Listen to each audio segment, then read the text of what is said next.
kita bisa diskusi coba melihat atau bagaimana Pak Rizky mengambil keputusan terhadap kasus ini. Saya coba baca ini kasusnya. Pertama, misalkan Anda adalah kepala sekolah di SMA Dinas Gemilang, ya, Pak Dodi. Kawan Bapak ini, Pak Dodi adalah seorang guru mereka di sekolah yang Bapak pimpin. Dia adalah guru yang kompeten dan memiliki semangat belajar yang tinggi. Dia juga menguasai bidang yang diajarkan, itu dengan bagus, dimengerti oleh murid-muridnya. Namun dia memiliki beberapa masalah dalam pengendalian emosi dan waktu, sehingga beberapa kali Anda mendapatkan keluhan baik dari murid maupun murid bahwa Pak Dodi ini kerap marah-marah pada murid-muridnya ketika ia kecewa pada sikap atau kinerja murid tersebut. Nah, Anda sebenarnya telah menyampaikan keluhan itu sama Pak Dodi dan membimbingnya untuk terus memperbaiki. Namun Pak Dodi juga kerap kali terlambat dalam menyelesaikan tanggung jawabnya, seperti misalnya membuat RPP, media soal ujian, dan sebagai rapor. Kejadian terakhir, Pak Dodi terbukti memanipulasi laporan keuangan terhadap kegiatan studi tour di Jogja, di mana ia menjadi bendaharanya. Akhirnya di akhir tahun ajaran, Anda memutuskan untuk tidak memperpanjang kontrak kerja di kasus ini. Kemudian Pak Dodi dapat menerima keputusan sekolah, artinya Anda mengambil keputusan untuk tidak memperpanjang kontrak. Ia segera mencari pekerjaan baru dengan melamar ke beberapa sekolah. Pak Dodi juga secara personal meminta Anda untuk memberikan rekomendasi di sekolah yang Anda pun mengiyakannya. Pada suatu hari, Anda mendapat email dari bagian sumber daya manusia SDM dari SMA Jayahati di sekolah lain yang dijaga oleh Pak Dodi ini, meminta Anda mengisi lembar rekomendasi mengenai kinerja Pak Dodi sehubungan dengan lamaran Pak Dodi ke sekolah tersebut sebagai koordinator guru. Di formulir itu ada beberapa pertanyaan tentang pengendalian emosi, pengelolaan itu juga integritas. Nah, ini sebenarnya yang menjadi masalah Pak Dodi tadi. Namun Bapak disuruh mengisi borang ini untuk rekomendasi terhadap Pak Dodi. Ini tidak ada di sekolah Pak lagi. Anda paham betul bahwa Anda kalau mengisi dengan sebenarnya, maka Pak Dodi ini tidak akan mendapatkan pekerjaan. Padahal sekolah tersebut adalah sekolah yang baik dan posisi yang dituju adalah posisi yang baik. Anda juga tahu sebagai kepala keluarga dan istri yang tidak bekerja dan tidak anak yang masih kecil-kecil, Dodi sangat membutuhkan pekerjaan ini. Apa yang akan Anda lakukan? Apakah Anda akan mengisi form tersebut dengan apa adanya, atau akan Anda buat sedikit lebih baik dari fakta yang terjadi? Apa yang akan menjadi pertimbangan ketika Anda melakukan ini? Ini kasusnya, Pak. Nah, di dalam teori pengambilan keputusan, saya jelaskan sedikit supaya Bapak jangan bingung. Bagaimana mereka mengambil keputusan? Dalam teori ini ada yang namanya etika pengambilan keputusan. Ada 4. Yang pertama itu kebenaran lawan kesetiaan. Ini maksudnya menjunjung tinggi kebenaran dan menjunjung tinggi kesetiaan. Kebenaran juga harus kesetiaan juga iya seperti itu. Kemudian individu lawan masyarakat, kelompok kecil dalam hubungannya dengan kelompok besar. Misalnya di sekolah, di akhir pelajaran ada anak-anak yang murid kita sudah selesai belajar juga. Namun ada juga yang dulu yang belum itu lebih banyak. Dan waktu jam pulang sudah datang untuk pulang. Maka itu bagaimana kalau contohnya individu lawan masyarakat. Kemudian rasa keadilan lawan rasa kasihan. Mengikuti aturan tertulis atau tidak mengikuti aturan sepenuhnya, memilih keadilan dan perlakuan kita memilih rasa kasihan. Kemudian jangka pendek melawan jangka panjang, memilih terbaik saat ini atau terbaik. Jadi di antara keempat mana keputusan dan kasus tersebut harus pilih salah satu di antara depan. Iya. Tidak boleh dua. Satu ya. Ya satu ya Pak. Kalau yang sangat kecil itu tidak boleh kebenaran. Di mana kebenaran itu untuk menunjukkan integritas itu jangka panjangnya demi kepentingan kelompok masyarakat dan kebutuhan bagi keluarganya. Karena melihat dengan dia jujur, itu kan daripada kebenaran. Kita melihat dengan kebenaran itu akan meraih suatu identitas dan mendapatkan kepercayaan dari orang lain.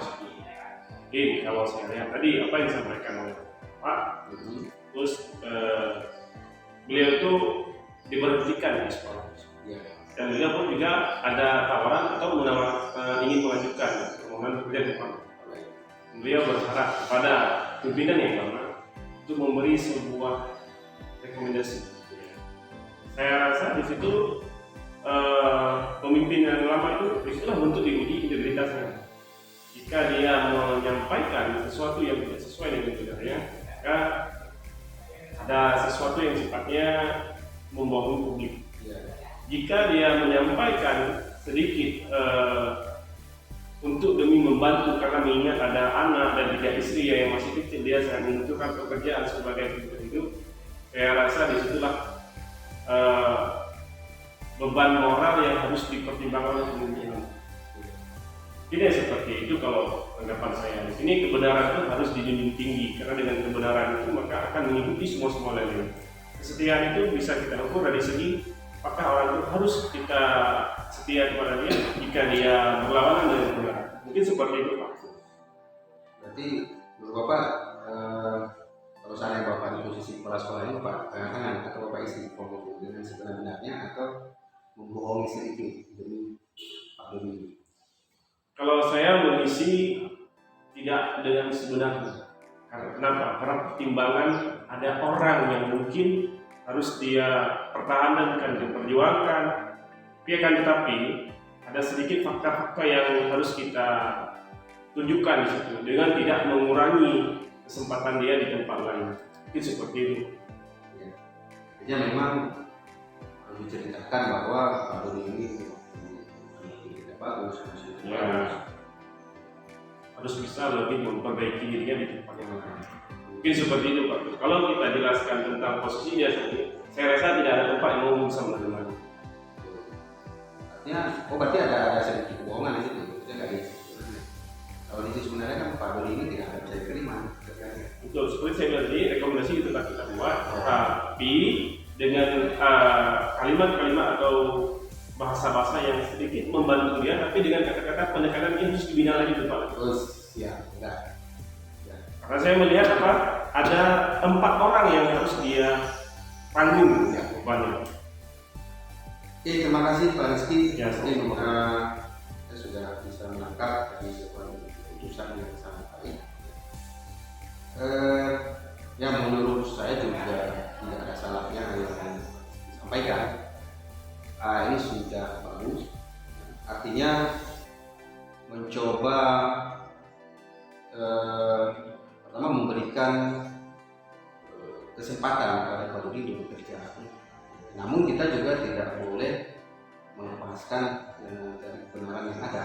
Karena kalau kita mengatakan dengan berbohongan juga nanti akan Pak Dodi ini tidak bisa belajar dari kesalahan dia dan terus menerus, dan kita juga yang memberikan usaha seperti itu juga akan disalahkan sampai ke.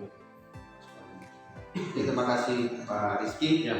Saya coba menjelaskan juga ini prinsip yang menjadi landasan berpikir Pak Rizky itu adalah kebenaran melawan kesetiaan. Kita juga menjunjung tinggi kebenaran, juga kita harus menjunjung tinggi kesetiaan. Artinya berpikir juga ini ada tanggungan yang harus nafkahi seperti itu. Kita juga tidak boleh membohongi kebenaran yang ada. Kemudian ada prinsip juga, kita harus melakukan sesuatu demi kebaikan orang banyak, dan juga kita menjunjung tinggi prinsip-prinsip nilai-nilai kebenaran dalam kita sendiri. Jadi itu prinsip yang harus diambil. Kemudian tidak ada perbedaan sebenarnya urusan Rizky dengan saya. Sebenarnya saya berpikir seperti itu.